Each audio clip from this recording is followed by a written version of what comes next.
함께 고난을 받으라. 아멘. 자, 요 예배 지금 8시 반, 이제 9시가 됐는데요. 한 4시간 반 전에 저한테 전화가 한 통화 걸려왔어요. 우리 교회 임종래 권사님이 전화가 오셨어요. 순간 임종래 권사님이라고 딱 찍혀 있길래 무슨 일이시지? 전화를 딱 받았더니 권사님이 다급한 목소리로 말씀을 급하게 하셨어요.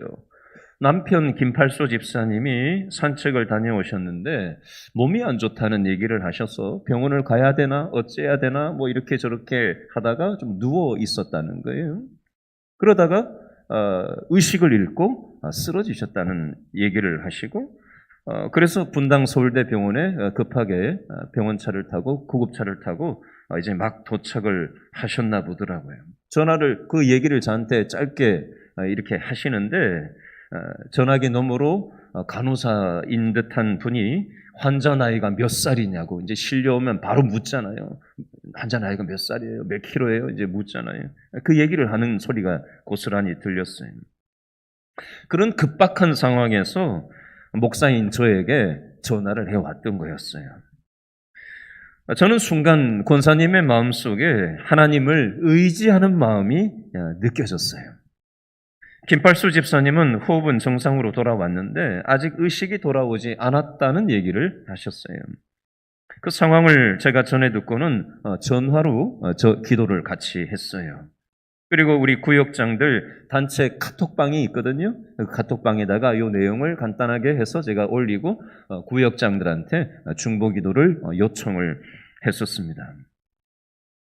그리고 나서 지금으로부터 한 2시간 전에 다시 전화가 걸려오셨어요. 지금 응급실로 막 들어가셨고 일단 심근경색 판정을 받았고요. 그리고 심장 조영술을 하기로 했다는 말씀을 전해 오셨어요. 아들 내외도 막 도착을 했다고 하고요. 그래서 제가 그랬어요. 권사님, 지금 우리 구역장들이 함께 기도하고 있습니다. 그리고 오늘 밤 8시 30분에 금요 영성 집회가 있는데 우리 성도들하고 함께 기도하겠습니다. 힘내세요. 그러고는 제가 전화로 다시 한번 기도하십시다 하고는 전화 기도를 함께 했어요. 여러분, 지금 마음속으로 기도해 주세요. 지금 조영술이 끝나고 또 이어서 스텐트 삽입이 들어갔는지 어떻게 하고 있는지는 잘 모르겠어요. 제가 또 확인을 안 해봤기 때문에 지금 수술 중이실 수도 있는데요. 위에서 마음으로 기도해 주시기를 바랍니다.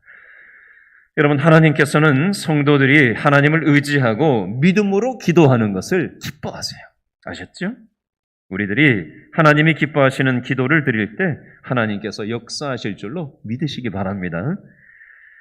최근에 코로나 때문에 전 세계에 많은 사람들이 죽어나갔어요. 그렇죠? 요즘은 정점을 찍고 줄어들었다가 또 정점을 한참 찍고 몇 수십만 명 나오다가 또 이렇게 차츰차츰 계속 내려가다가 조금씩 안정세를 이제 많이 찾아가고 있고 전 세계적으로 이제 여행도 많이 개방을 하고 이제 검사도 하지 않고 이제 출입할 수 있는 그런 세상이 될 수 있을까 우리는 기대하고 있습니다. 그렇죠?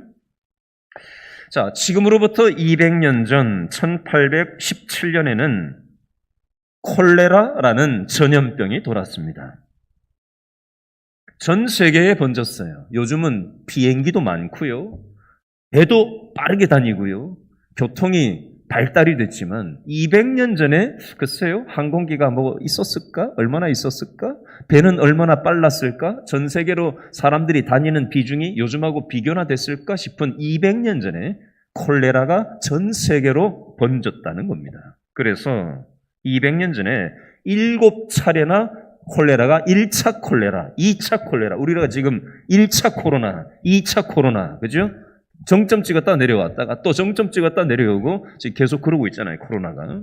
콜레라가 그 당시 200년 전에 7차로 창궐 했다가 내려갔다가 창궐 했다가 내려갔다가 전 세계적으로 이렇게 하면서 교통도 발달되지 않은 200년 전에 수백만 명이 콜레라 때문에 죽었다는 겁니다. 1821년도 우리 조선에서도 10일 동안 1000명이 사망했다라는 평양감사의 보고가 있습니다. 콜레라가 가장 심했던 것은 3차 대유행 때인데 1846년에서 1860년에 있었는데요. 러시아에서만 100만 명이 사망했다는 기록이 있습니다. 콜레라 때문에 많은 사람들의 마음속에 뭐가 있었냐? 두려움이 있었대요. 공포가 있었대요. 우리 처음에 이 코로나라는 게 도대체 뭔지 처음에 나타났을 때 이게 뭐야? 사람들이 이 코로나 때문에 얼마나 공포 속에 빠져들었던 적이 있었어요. 뉴스도 없었던, 의료도 약했던 그 시절에 콜레라가 수백만 명을 죽이고 돌아다니고 계속해서 1차, 2차, 3차, 4차, 5차, 6차, 7차 러시아하면서 100만 명이 죽어나가니 사람들의 마음속에 두려움과 공포가 있을 법하지 않아요? 그 당시에 한 작가가 그 당시 사람들의 마음속에 있는 두려움에 대해서 풍자하는 책을 썼는데요. 책 내용이 이렇습니다.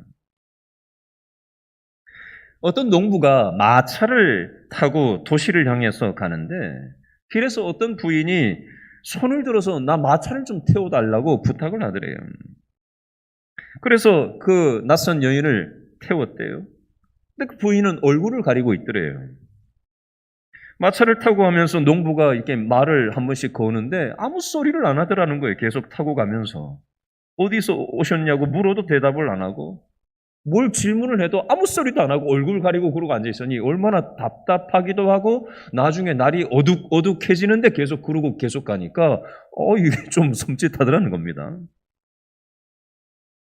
농부가 두려운 마음이 생기고 불안해서 자꾸 말을 시켰대요. 왜 한마디도 안 하냐고. 자꾸 질문을 했더니 부인이 대답을 했답니다. 나는 콜레라요. 책이에요, 책 내용이에요.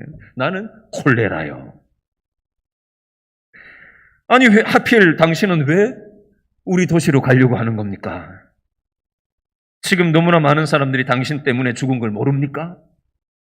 제발 마차에서 내리시오. 그랬더니 사정을 했더니 부인이 얘기합니다. 나는 이번에 꼭 10명만 죽이겠소. 안 됩니다. 당장 내리세요. 부인이 대답합니다. 10명만 죽이겠소. 그러나 당신은 죽이지 않겠소. 이렇게 얘기를 한 거예요. 그래서 이 농부가 말을 바꾸었답니다.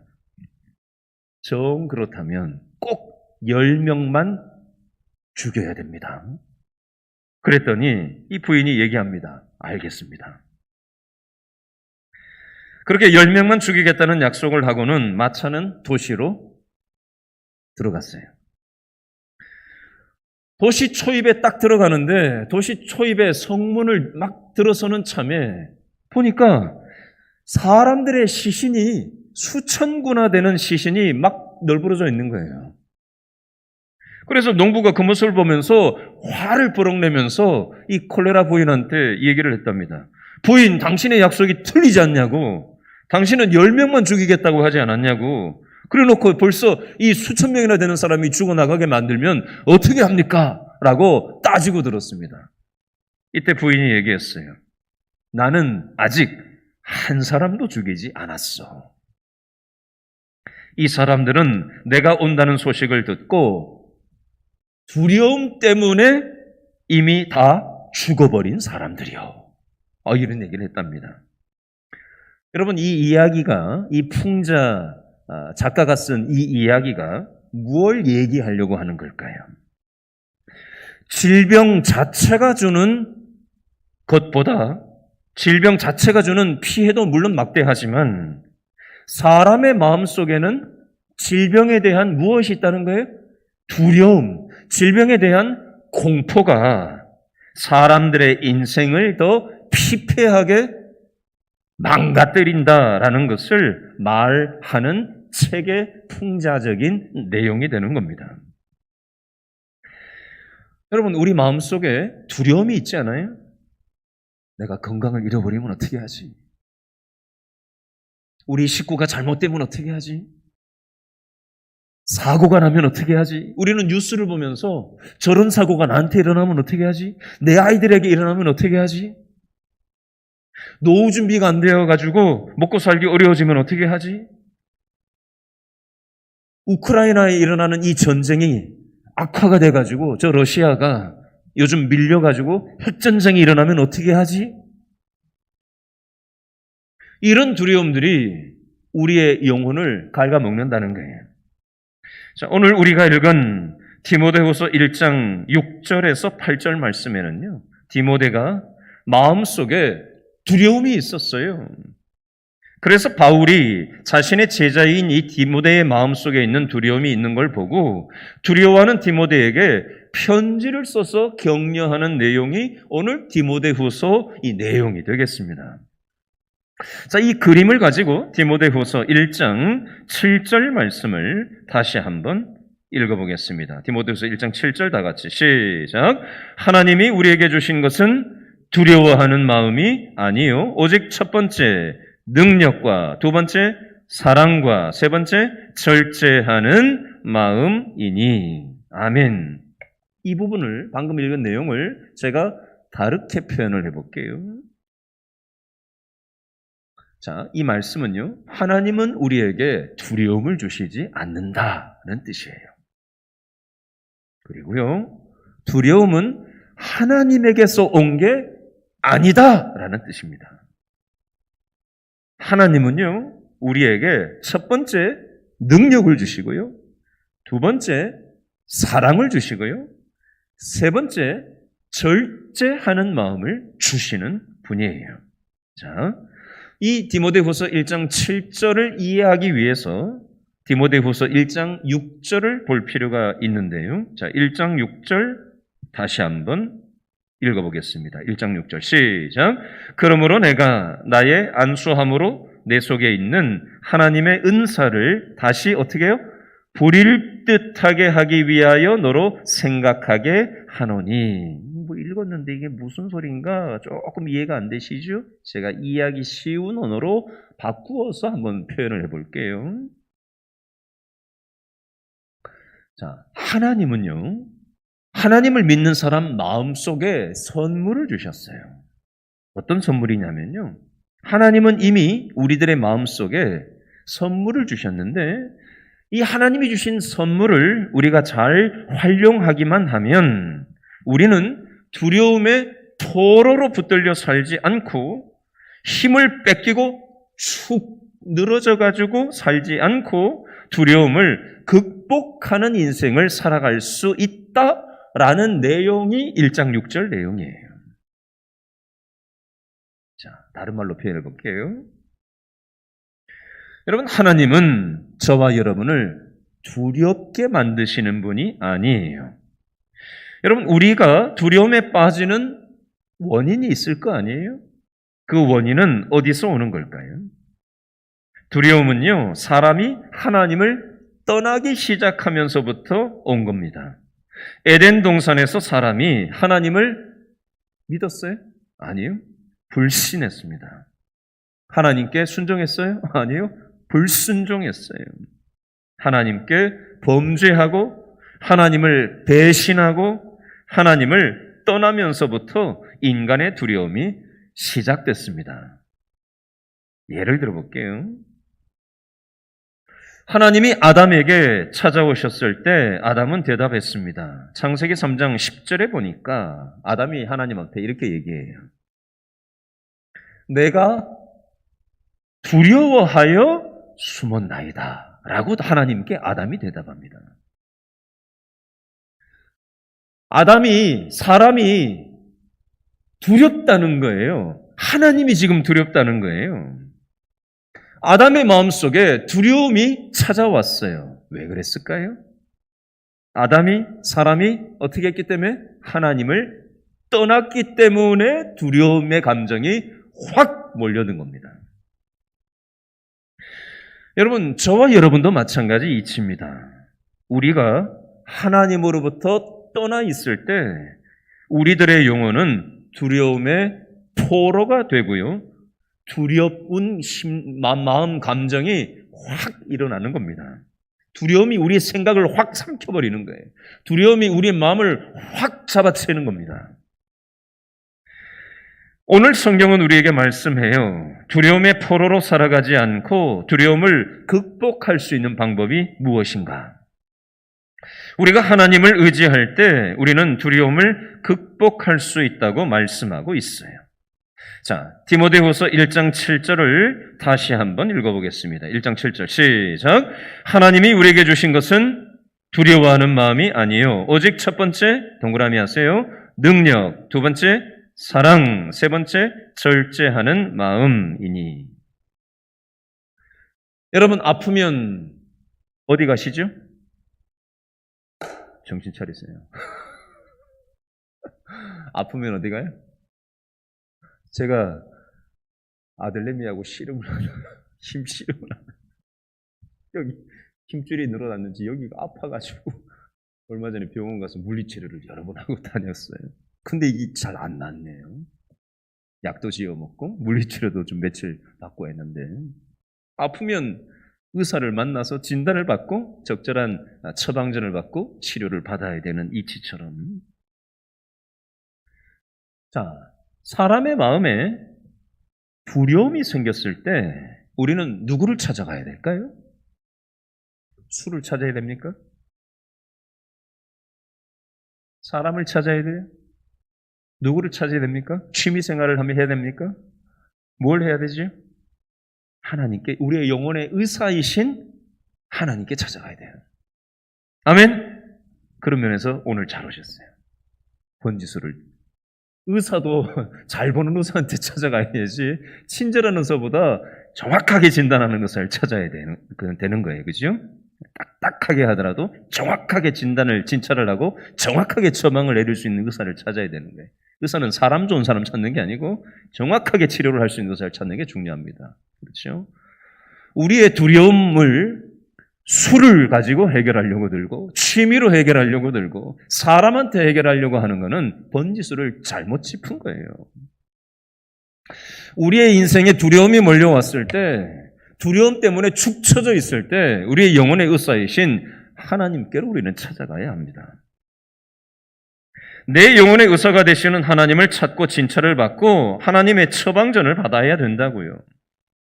자, 디모데후서 1장 7절에 보니까 두려워하는 마음이 있는 우리들이 하나님을 찾아갔어요. 우리 영혼의 의사이신 하나님이 진찰을 하시고 하나님이 처방전을 주시고 계십니다. 1장 7절 뒷줄에 보니까 내가 주는 마음은 어떤 마음이 아니요? 두려워하는 마음이 아니요. 첫 번째 능력이라는 처방전, 두 번째 사랑이라는 처방전, 세 번째 절제하는 마음이라는 처방전을 내려주신 거예요. 자, 두려운 마음을 가지고 온 저와 여러분의 마음, 영적 의사이신 하나님께 오늘 진찰을 받고 처방전을 지금 우리는 받는 거예요. 첫 번째 하나님이 처방전을 내리십니다. 능력이라는 처방전에 대해서 생각해 보겠습니다. 능력이라는 알약을 먹어야 돼요. 자, 여기 나오는 능력은 어떤 능력을 말하는 걸까요? 빌립보서 4장 13절에 보면 내게 무엇 주시는 자? 능력 주시는 자 안에서 내가 모든 것을 할 수 있느니라, 유명한 말씀이죠. 자, 이 말씀은 무슨 뜻일까요? 자, 하나님이 능력 주신다는 것을 내가 이 말씀을 믿으면 하나님이 모든 문제를 자동적으로 없어지게 해주신다는 걸 얘기하는 걸까요? 그 뜻이 아니에요. 자, 이 말씀은 그 바로 앞절 빌립보서 4장 12절하고 함께 보아야 하는데요. 빌립보서 4장 12절 말씀이 이렇습니다. 내가 비천에 처할 줄도 알고 풍부해 처할 줄도 알아. 모든 일에 배부르며 배고픔과 풍부와 궁핍에도 일체의 비결을 배웠노라 라는 말씀이 있어요. 이걸 다른 말로 해볼게요. 여러분, 우리는 이 세상 살다 보면 배고플 때도 있어요. 하나님 믿을 때도 있습니다. 하나님 믿는데도 여전히 내 인생의 문제는 사라지지 않고 쓰라린 현실을 살아갈 때도 있습니다. 그러나 믿음을 접지 않고 하나님을 신뢰하고 그 어려움 속에서 하나님께서 나를 넘어가게, 그 어려움을 넘어가게 하셨어요.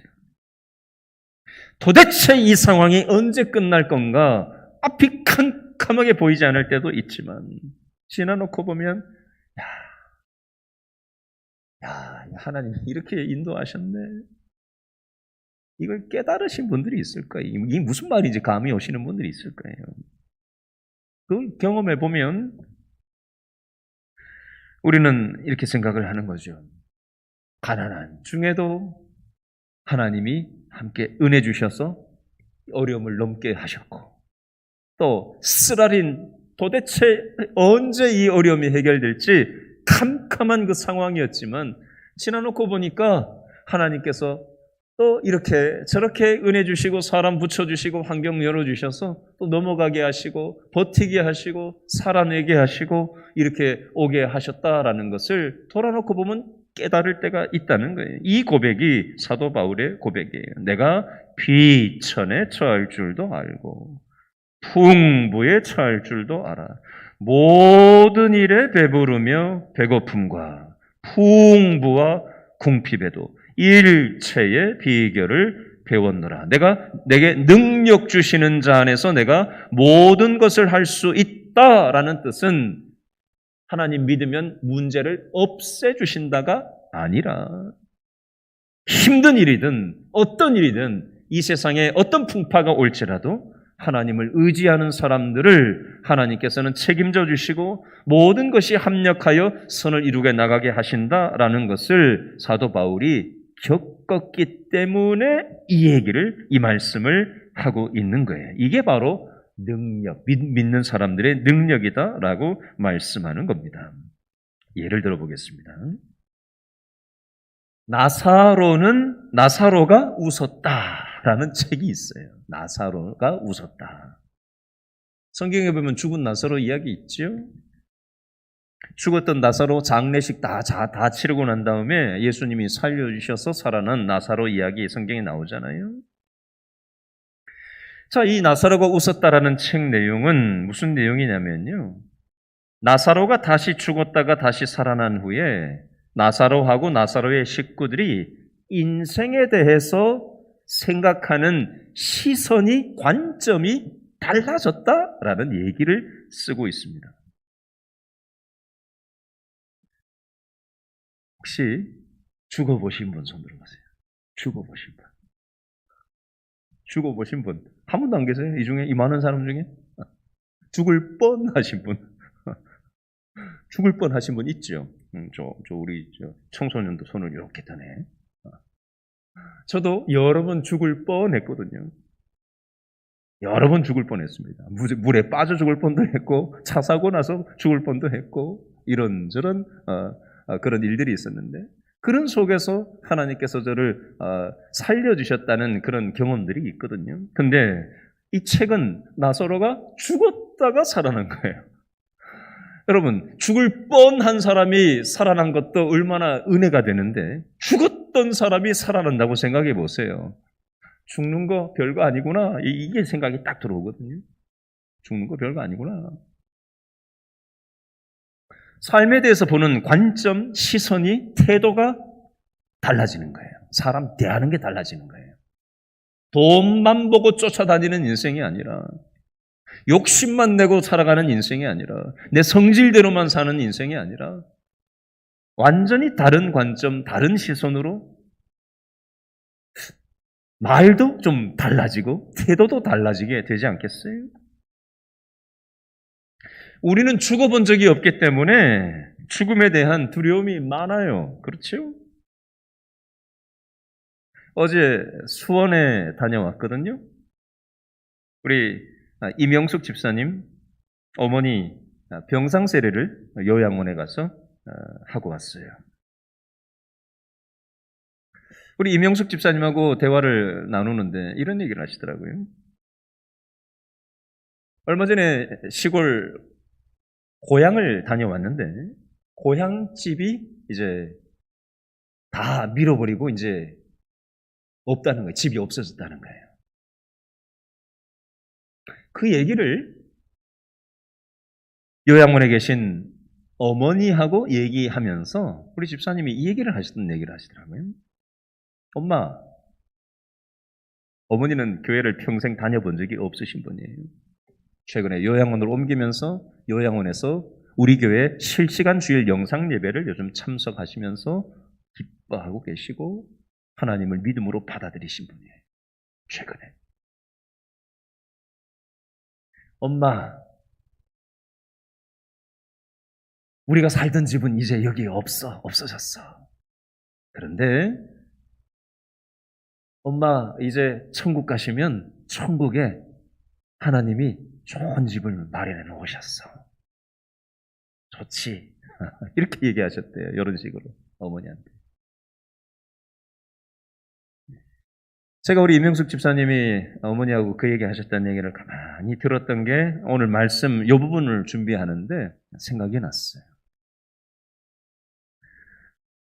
여러분, 우리가 이 관점이 달라져요. 생각이 달라져야 돼요. 그러면 우리의 현실을 보는 말도 생각도 태도도 달라지게 돼 있어요. 하나님께서는 이 첫 번째 알약인 능력을 우리에게 처방하고 계신데 이것은 우리 인생의 쓰라림이 없어지는 걸 능력이라고 하는 게 아니라 우리에게 쓰라린 현실은 여전히 있지만 그 쓰라린 현실을 보는 나의 시선, 나의 관점이 달라지는 걸 의미하는 것입니다. 하나님을 믿을 때 하나님께서는 쓰라린 현실을 없애주는 방식이 아니라 이것을 이길, 버틸 힘, 합력하여 선을 이룰 수 있도록 하나님께서 은혜 주신다는 사실.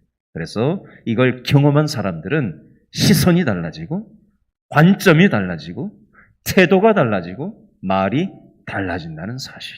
이게 바로 첫 번째 처방전 능력이라는 부분이에요. 두 번째 알약 하나님의 처방전은요, 사랑입니다. 사랑. 사람의 정신을 분석하는 정신 분석학자 중에 메닝거라는 사람이 있는데요. 이 사람은 두려움의 원인을 이렇게 얘기했습니다. 사람이 왜 두려워하나? 사람은 너무 관점이 자기 자신에 몰두되어 있다는 거예요. 내 생각, 내 처지, 내 감정, 내 입장, 내 여건, 내가 가진 것, 내 문제, 내 환경, 여기에 그냥 온통 매몰되어 있다는 거예요. 그래서 두려움에 빠져든다는 거예요. 내가 죽으면 어떻게 될까? 내가 암 진단을 받으면 암에 걸리면 어떻게 할까? 나중에 내 자식들이 나한테 잘할까? 이런저런 두려움들이 자신에 대해서 몰두하게 만든다는 거예요. 그러다 보면 두려움에 푹 빠져든다는 겁니다. 자, 그러면 우리는 자신에 대한 몰두로부터 어떻게 벗어날 수 있을까요? 그게 바로 뭐냐면 두 번째 알약 하나님의 처방전 사랑이라는 건데요. 자, 사랑을 이렇게 한번 표현해 보겠습니다. 우리가 사랑을 하기 시작할 때 우리는 사랑을 받으려고 만드는데요. 뒤집어서 사랑을 하기 시작할 때 받으려고 하지 않고 사랑을 뒤집어서 하기 시작할 때 우리의 태도는요. 나 자신에게 몰두되어 있던 것으로부터 누군가를 사랑하기 시작할 때 우리는 해방될 수가 있어요. 다른 말로 얘기하면 사랑을 한다라는 것은요. 시선을 나 중심으로부터 다른 사람에게 시선을 옮기는 완전히 스위치 전환이 되는 거예요. 스위치가 전환돼서 나에 몰두되어 있던 시선이 다른 사람에게 스위치 전환이 되어서 향하는 겁니다. 그래서 나 자신에 몰두되어 있던 두려움으로부터 해방될 수 있는 거예요. 예를 들겠습니다. 어제 우리 교회 성도 한 분한테 전화가 왔어요. 저하고 통화를 하다가 그 얘기를 불쑥 꺼내시더라고요.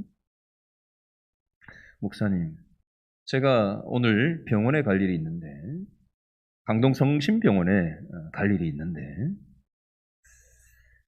계속해서 우리 교회 주보에 입원으로 강동성심병원에 김병란 집사님이라는 분이 계속 몇 달째 입원되어 있는 상태로 주보에 계속 올라오고 있는데 제가 마침 강동성심병원을 내일 가니 제 마음속에 이분에게 좀 뭐라도 좀 격려하고 좀 위로하는 차원에서 무언가를 좀 전달을 하고 싶다라는 얘기를 우리 교회 성도님 한 분이 어제 저하고 전화통화하다 그 얘기를 저한테 하셨어요. 그래서 오늘 점심때 다시 전화가 오셔서 이제 그분을 만나가지고 이제 전달을 해 주려고 하는 그런 이제 과정 속에서 이제 여러 차례 이제 전화 통화를 했는데 끝끝내 전화가 연결이 안 되는 거예요. 연세가 91세거든요. 평상시에도 잘 전화 통화가 안 됐고요. 오늘도 뭐 우리 박창선 목사님도 계속 전화를 돌리고 저도 뭐 해보고 뭐 이래저래 해보는데 뭐 아무래도 통화가 연결이 되지를 않아요. 그래서 심지어는 우리 성도님이 9층까지 올라갔대요. 올라가서 밑에 1층에서도 물어보고 또 9층까지 올라가서 확인을 해보고 했는데도 연결이 잘 안 됐어요. 그러는 과정에서 저하고 전화통화를 이렇게 하면서 제가 순간 이렇게 얘기했어요. 그분을 우리 성도님이 만나지는 못하셨지만 하나님께서 우리 성도님의 그 마음을 예배로 받으신 줄로 저는 믿습니다. 라고 제가 말씀을 드렸더니 이분이 움찔하세요. 울컥하시는 것 같았어요. 여러분, 예배는요, 예배당에 나와서 예배 형식 안에 있는 것만 예배는 아니에요. 하나님은 우리의 폐부를 살피시는 분입니다. 우리의 동기를 보세요. 중심을 보세요. 행동을 달아보시는 분이에요. 하나님이 우리 속을 왜 모르시겠어요? 사람은 속여도 하나님은 못 속이는 거거든요. 뭐가 예배예요? 하나님이 기뻐하시는 생각, 하나님이 주시는 마음, 하나님께 순종하는 태도, 하나님은 그걸 예배로 보시는 거예요. 저는 우리 성도님의 마음속에 주셨던 그 하나님께서 주신 그 마음을 순종하려고 애쓰는 그분의 모습을 어제 오늘 이렇게 전화통화를 수차례 오늘 하면서 그분의 마음속에 주시는 하나님께서 자신한테 은혜 주신 것을 상대방이 누군도 몰라요. 얼굴도 모르는 분을 그렇게 찾아가겠다는 거였거든요. 왜요? 하나님이 자신한테 은혜 주셨으니까. 자신도 두려움에 매몰되어서 살았었는데 이것으로부터 해방되고 보니까 하나님이 주셨던 그 사랑이 좋아서 누군가에게 사랑을 베풀고 싶은 거잖아요. 그게 예배 아니에요? 그게 하나님 기뻐하시는 거 아니에요? 하나님은 이 알약을 먹으라고 하시는 거예요. 이게 두려움에 매몰되지 않고 우리가 해방될 수 있는 하나님의 처방전 두 번째 알약 사랑이라고 얘기하는 겁니다. 사랑하면 두려움을 극복할 수 있습니다. 요한일서 4장 18절에 보니까 사랑 안에 두려움이 없고 온전한 사랑이 두려움을 내어 쫓는다라는 표현이 있어요. 여러분, 우리가 사랑하기 시작할 때 우리 속에 있던 두려움이 쫓겨나는 거예요. 우리 영혼 속에 기생하던 두려움이 우리가 사랑받으려고만 하지 말고 나를 알아달라고만 하지 말고 사랑을 하기 시작할 때 우리의 속에 우리의 영혼 속에 기생충처럼 박혀있던 인이 박혀있는 그 두려움이 내어 쫓기는 역사가 일어나게 되는 것입니다. 우리가 이걸 경험해야 돼요. 아셨죠? 하나님의 처방전, 이 사랑의 알약 먹으시기 바랍니다. 세 번째, 하나님의 처방전 세 번째는요, 절제하는 마음이에요. 절제하는 마음이 무슨 뜻일까요? 다른 말로 하면 어떤 상황에도 자제력을 잃지 않고 내가 무엇을 해야 할 것인지를 판단할 수 있는 지혜로운 마음의 상태를 얘기합니다. 복잡하죠? 간단하게 얘기하면 절제하는 마음은 뭐냐? 지혜로운 마음이에요. 한마디로. 여러분, 사람이 두려움에 사로잡혀 버리면요, 막 자제력을 잃어버리고 막 발을 동동 구르고 어떻게 해야 될지를 모르는 마음이 생기는 거예요. 우리는 그때 이렇게 기도하죠. 하나님, 이 고난을 없애주세요. 이 시련과 역경을 없애주세요. 이렇게 기도한다고요, 일반적으로. 근데요, 절제하는 마음, 다른 말로 지혜로운 마음을 가지고 기도한다는 것은 무조건 없애주세요가 아니에요. 이렇게 기도해 보시기 바랍니다. 하나님, 이 상황에서 제가 어떻게 하기를 원하십니까? 이 상황을 통해서 저에게 무엇을 가르치기를 원하십니까? 우리는 문제 자체가 없어지는 데만 초점을 맞추지만요, 하나님은 그 문제를 통해서 우리한테 무언가를 하기를 원하시는 부분이 있는 거거든요. 내 못돼 먹은 심보를 고치려고 하는 부분도 있고요. 죄를 해결하지 않은 불순종하는 교만한 마음을 하나님께서는 다루기를 원하실 수도 있고요. 어떤 것인지는 몰라요. 그렇기 때문에 우리는 기도할 때 절제한다, 지혜롭게 기도한다라는 것은 없애주세요, 해결해주세요, 그것만 놓고 기도하는 게 아니라 하나님이 이 상황을 통해서 무엇을 가르치기를 원하십니까? 그렇게 기도하는 게 지혜로운 마음이에요. 야고보서 1장 5절에 보니까 너희 중에 누구든지 지혜가 부족하거든 모든 사람에게 후히 주시고 꾸짖지 아니하시는 하나님께 구하라. 그리하면 주시리라. 지혜가 부족하면 어떻게 하라고요? 하나님께 구하래요. 하나님께 기도하래요. 하나님, 저 지혜가 없어요. 발을 동동동동 구르면서 이거 어떻게 될지 모르겠어요. 마음이 막 어떻게 수습이 안 되는 이 두려움 속에서 하나님 어떻게 해야 될지 내 마음이 다스려지지가 않아요. 이때 우리는 흔히 없애주세요, 해결되게 해주세요 이렇게만 기도하는데, 물론 급하면 그게 먼저 나오는 게 당연해요. 그러나 기도가 깊어지다 보면 하나님 이걸 통해서 뭘 하려고 하세요? 이런 기도가 나오게 돼 있거든요. 그 단계로 좀 넘어갔으면 좋겠어요. 지혜가 부족합니다. 하나님 도와주세요. 깨닫게 해주세요. 기도하면 이 하나님의 처방전 3가지 알약을 복용을 하시면 두려움이 물러가고 하나님이 주시는 그런 마음으로 우리를 회복시켜 주실 줄로 믿고 오늘 말씀 붙잡고 기도했으면 좋겠어요. 자, 우리 아까 불렀던